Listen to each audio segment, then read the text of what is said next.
Halo guys, ketemu lagi dengan Kak Dedi di channel Papan Tulis.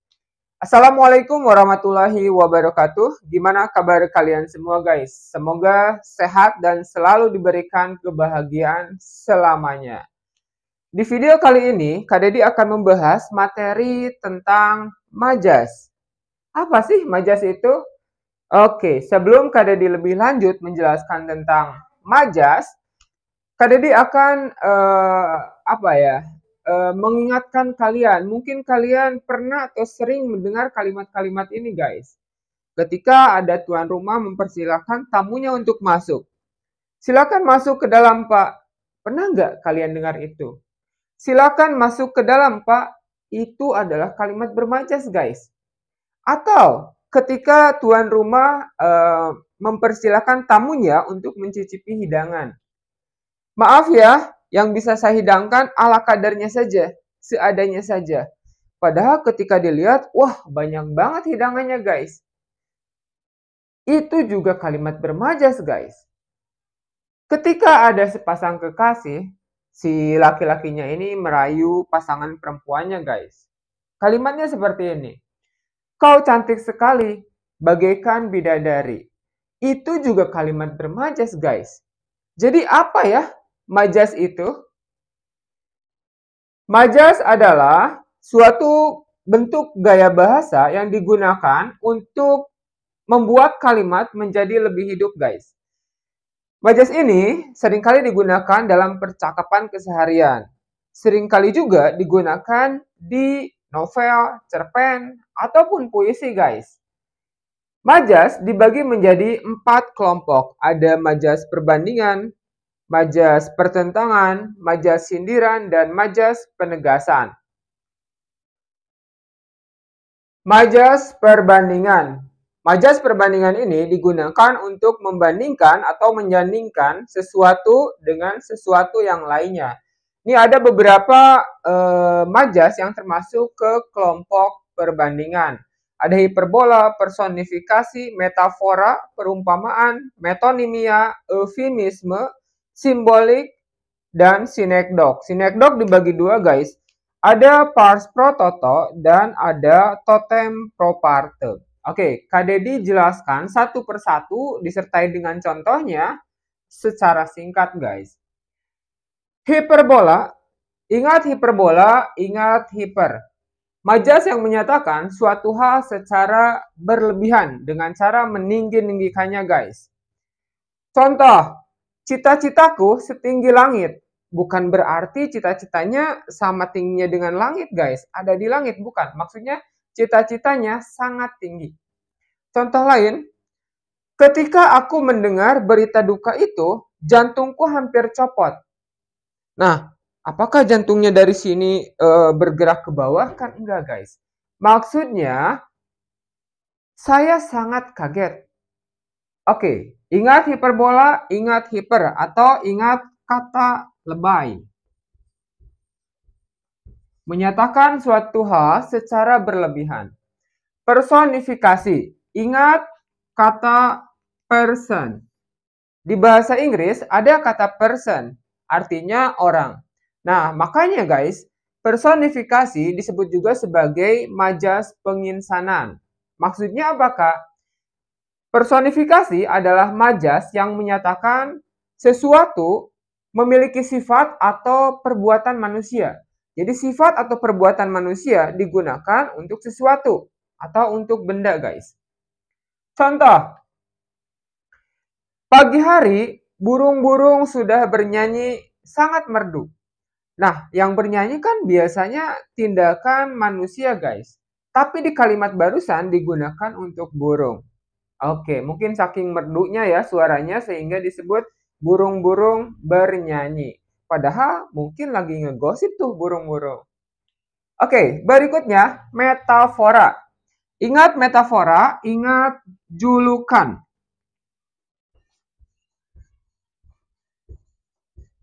Jadi menyebut suatu objek atau benda dengan nama lainnya atau julukannya guys. Misal, si Raja Siang mulai menyinari bumi. Nah, si Raja Siang adalah julukan untuk matahari. Contoh lain, Sang Dewi Malam mulai keluar menerangi kegelapan. Nah, itu julukan untuk rembulan. Berikutnya, perumpamaan. Perumpamaan adalah majas yang mengumpamakan atau menyamakan satu objek dengan objek yang lainnya. Dan biasanya menggunakan konjungsi seperti bagai, bagaikan, laksana. Jadi membandingkan atau menyamakan satu objek dengan objek yang lainnya. Oke. Contoh, kamu sangat cantik laksana bidadari. Contoh lain, Dodi sangat cerdas seperti Einstein. Larinya sangat cepat, laksana kilat. Itu contoh dari perumpamaan, guys. Menyamakan sesuatu dengan sesuatu yang lainnya. Menggunakan konjungsi seperti, bagai, laksana, seperti, dan yang lainnya. Metonimia. Ingat metonimia, ingat merek, guys. Jadi menyebut suatu benda atau objek dengan mereknya saja, guys. Dan biasanya merek dari objek ini atau benda ini sudah dikenal luas di masyarakat.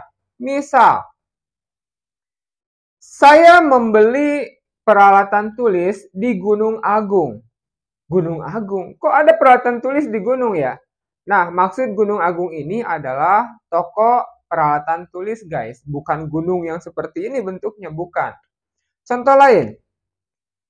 Kemarin saya pergi ke Jakarta naik Kijang. Apakah Kak Dede pergi ke Jakarta naik hewan yang namanya Kijang? Bukan, tapi naik mobil mereknya Kijang. Jadi yang disebutkan di majas metonimia ini, guys, hanya mereknya saja tanpa menyebutkan bendanya. Saya ke Jakarta naik Kijang. Jangan sebutkan mobil, mereknya saja. Berikutnya eufemisme. Ingat eufemisme, ingat bahasa halus.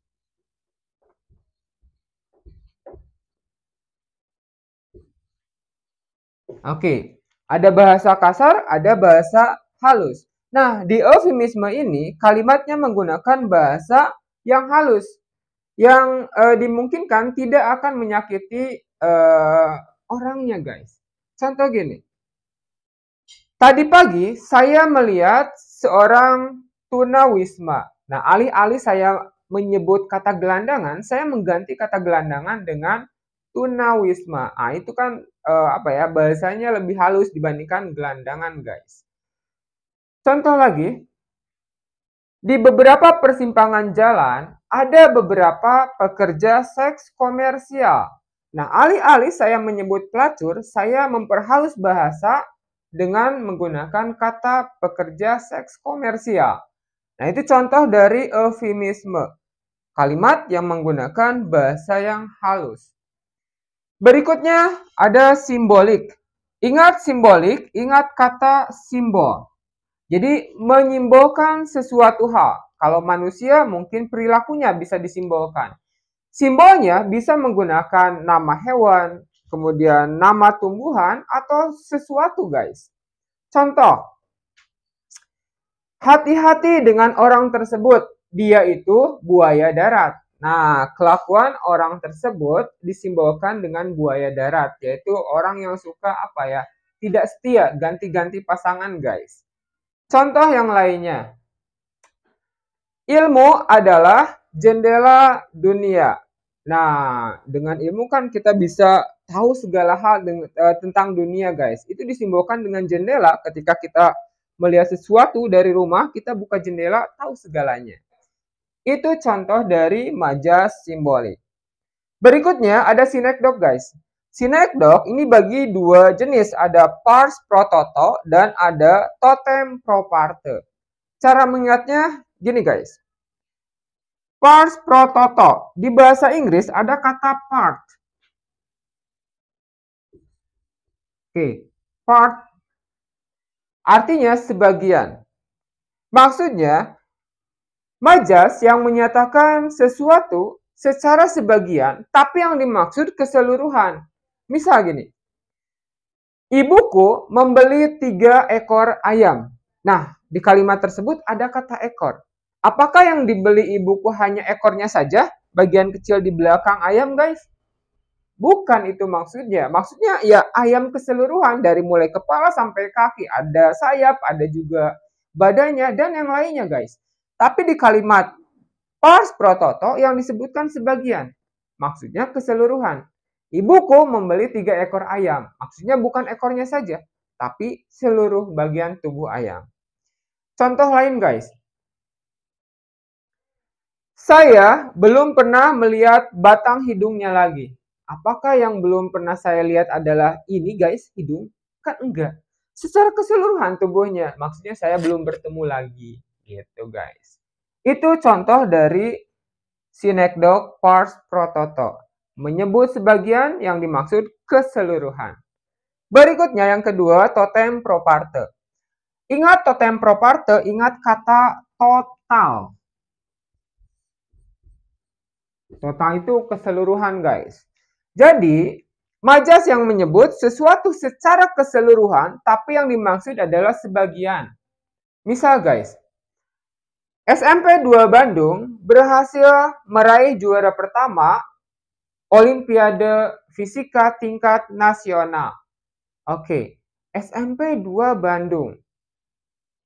Semua siswa warga SMP 2 Bandung, kepala sekolah, para guru, bahkan penjaga kantin juga warga SMP 2 Bandung.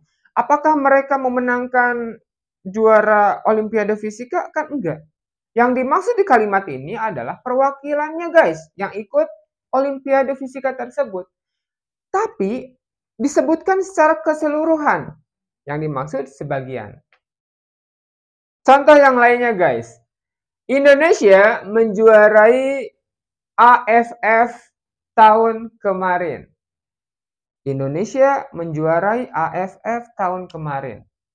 KDD warga Indonesia, Pak Jokowi juga warga Indonesia, termasuk kalian semua. Apakah kita semua ikut dalam pertandingan sepak bola tersebut? AFF kan enggak. Tapi yang disebutkan di kalimat adalah Indonesia secara keseluruhan. Yang dimaksud adalah kesebelasannya, sebagiannya saja. Itu contoh lain dari synecdoche totem pro parte. Majas pertentangan. Majas pertentangan adalah majas yang mempertentangkan suatu hal dengan hal yang lainnya. Yang termasuk ke kelompok majas pertentangan diantaranya ada antitesis, paradoks, dan litotes. Di majas antitesis ada sepasang kata berantonim, guys. Berantonim itu berlawanan makna kata. Contoh, tua, muda, laki-laki, perempuan, langit, bumi. Contoh kalimatnya. Laki-laki, perempuan, di mata Tuhan semuanya sama saja. Contoh yang lainnya.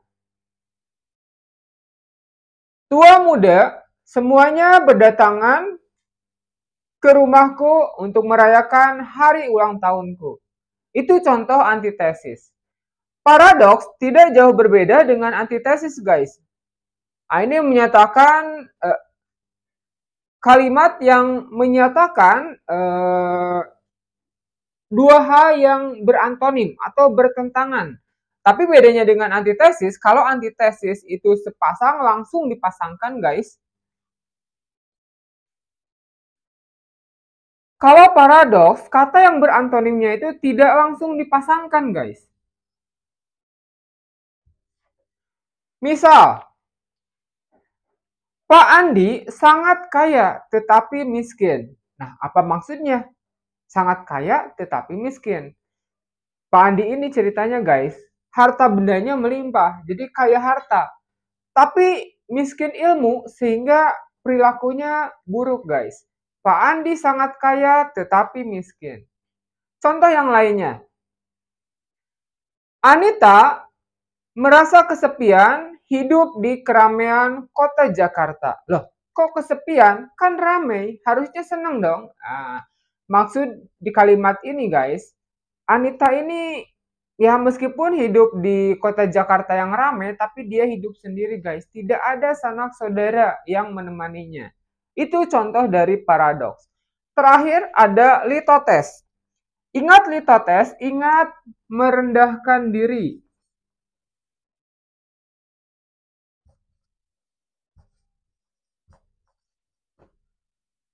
Contohnya gini guys, ketika ada seseorang memberikan kado ulang tahun ke temannya, orang tersebut bilang seperti ini. Maaf ya, hanya kado ini saja yang bisa saya berikan. Isinya tidak berharga. Nah, itu contoh kalimat litotes guys. Nah, pas yang menerima kadonya itu membuka kado tersebut, wah, ini kunci mobil atau misalkan, wah, ini uang jutaan. Disebutinnya tidak berharga, tapi wah, luar biasa. Misalkan, seperti itu guys.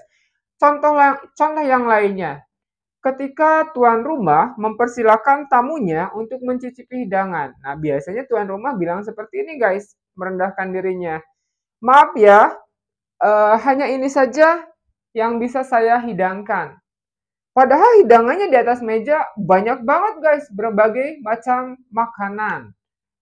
Itu contoh lain litotes. Satu lagi guys, ketika seorang profesor ditanya oleh mahasiswanya, dia bilang seperti ini, maaf, apa yang bisa saya bantu dari orang bodoh ini? Nah, profesor mengatakan dirinya orang bodoh. Padahal mana ada profesor yang bodoh kan? Itu contoh dari majas litotes. Majas penegasan. Kelompok majas penegasan digunakan untuk menegaskan atau menekankan suatu hal. Beberapa majas yang masuk ke dalam kelompok ini ada pleonasme, klimaks, antiklimaks, retoris, aliterasi, repetisi, dan paralelisme. Nah, ingat pleonasme, ingat kalimat tidak efektif guys. Atau pemborosan kata.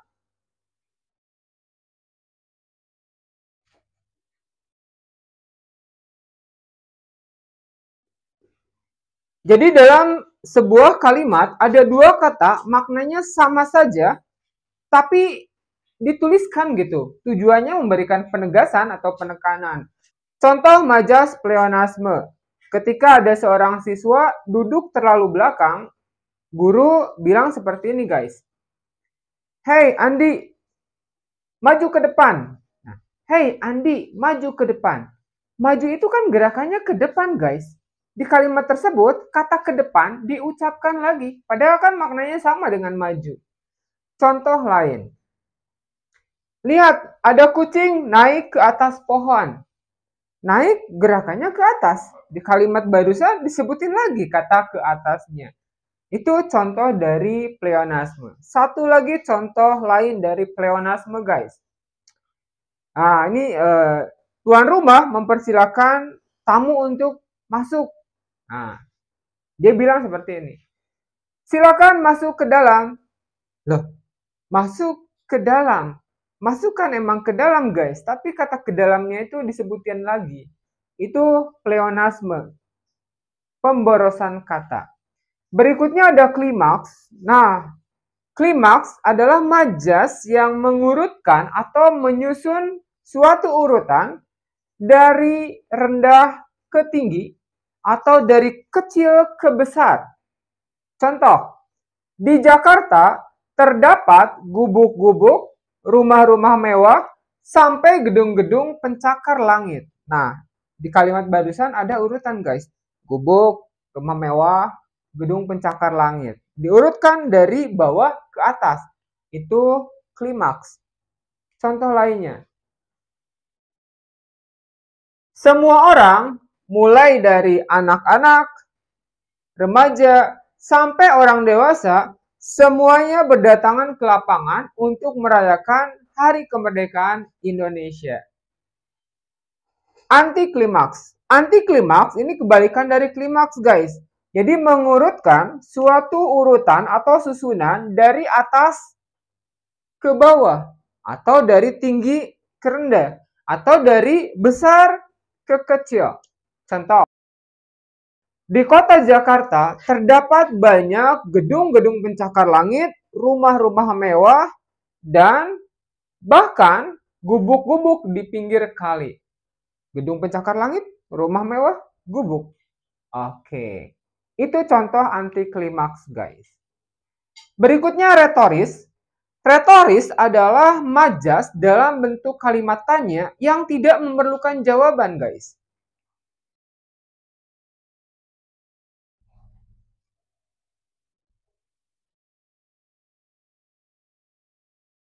Kenapa kalimat tanyanya tidak memerlukan jawaban?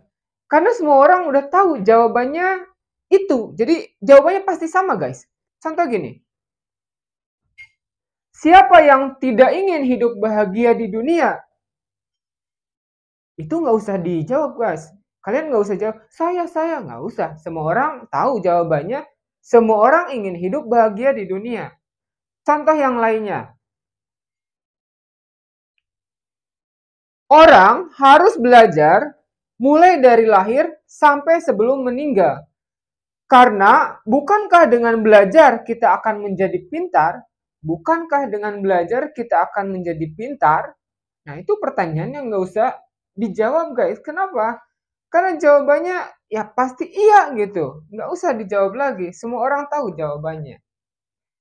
Berikutnya, aliterasi. Nah, aliterasi adalah kalimat bermajas yang mana tiap katanya itu memiliki huruf pertama yang sama, guys. Jadi setiap kata huruf awalnya ini sama. Kalau diawali huruf L, maka kata kedua dan ketiganya pun diawali dengan huruf L atau huruf-huruf yang lainnya, guys. Contoh gini. Kaki kakekku, kaku kena kayu. Nah, di kalimat tersebut semua kata diawali huruf K. Itu contoh dari aliterasi. Contoh yang lain. Lewati lembah, lintasi lautan. Nah, semua katanya diawali dengan huruf L. Itu contoh aliterasi. Berikutnya ada repetisi. Nah, repetisi dan paralelisme ini memiliki kesamaan, guys. Sama-sama ada pengulangan kata. Nah, ini adanya pengulangan.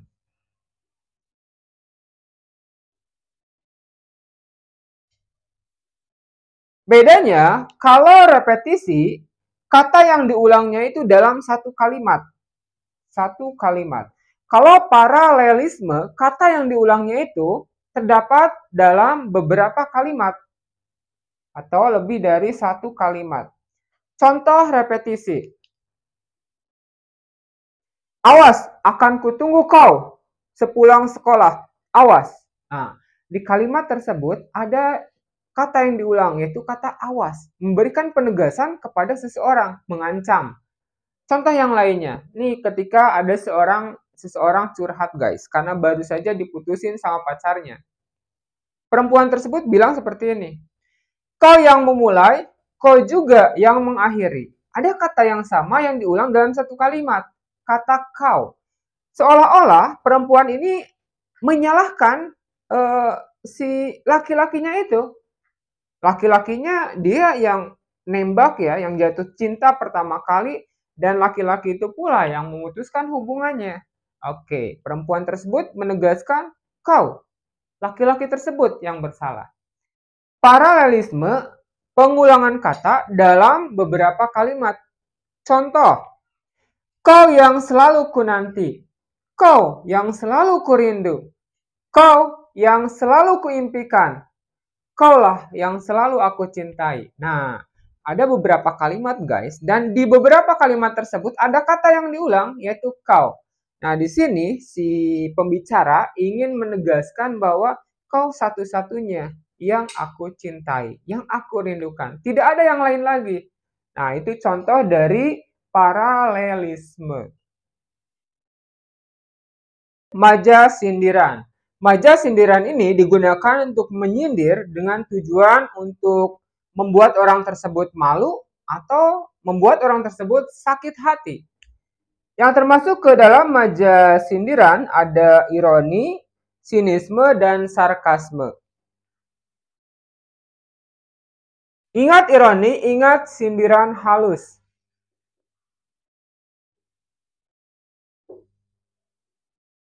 Atau bahasa gaulnya itu nyepet, guys. Contoh gini, seorang guru, nah ini sedang memeriksa catatan siswanya. Guru tersebut bilang seperti ini, "Wah, bagus sekali tulisanmu, sampai-sampai Bapak sulit membacanya." Nah, artinya tulisan siswa tersebut bukan bagus, guys, tapi jelek. Contoh lain ironi. Di kelas ketika pelajaran akan selesai, ada seorang siswa baru datang. Jadi siswa ini datangnya telat, guys. Guru di kelas bilang seperti ini, "Anton, kamu disiplin sekali. Teman-temanmu baru mau pulang, kamu baru datang." Nah, itu contoh dari ironi, sindiran halus atau nyepet, guys. Berikutnya sinisme. Nah, sinisme ini sindiran, tapi apa ya? Sindirannya itu kasar. Nah, ini lebih kasar dari ironi. Mungkin kalau ironi menyebabkan orang yang disindirnya itu merasa malu ya. Tapi kalau sinisme bisa menyebabkan sakit hati, guys. Contoh gini, "Kok ini rakus sekali ya? Sarapan 2 piring langsung habis." Contoh yang lainnya, "Bodoh kau. Soal ulangan mudah seperti ini saja kamu tidak bisa mengerjakannya." Nah, itu bisa menyebabkan sakit hati, guys, orang yang disindirnya tersebut. Sarkasme, wah, ini pokoknya sindirannya kasar banget, guys. Bisa menyebabkan orangnya itu sangat sakit hati. Contoh gini, "Kau sampah masyarakat, nyah dari kampung ini." Seseorang disebut sampah masyarakat, guys. Contoh yang lainnya, bahasa binatang ini bisa masuk ke sarkasme, guys. Contoh, "Anjing kau, tak sudi aku melihat tampangmu lagi." Nah, itu bahasa-bahasa kasar, masuk sarkasme. "Dasar otak udang, bodoh sekali kau." Nah, itu contoh lain dari sarkasme. Oke, itu pembahasan mengenai majas, guys. Intinya majas dibagi menjadi 4 kelompok: perbandingan, pertentangan, penegasan, dan sindiran. Fungsi dari majas untuk menghidupkan kalimat. Digunakan dalam percakapan keseharian, juga di karya sastra, contohnya novel, cerpen, puisi, dan yang lainnya. Oke, guys, buat kalian yang menyukai video pembelajaran ini, jangan lupa ya, tekan like-nya. Dan buat kalian yang baru menonton video pembelajaran ini, kalau kalian menyukainya, jangan lupa subscribe dan tekan juga loncengnya. Agar jika ada video pembelajaran terbaru lainnya, kalianlah yang pertama kali mendapatkannya. Oke guys, terima kasih. Wassalamualaikum warahmatullahi wabarakatuh. See you in the next video. Bye.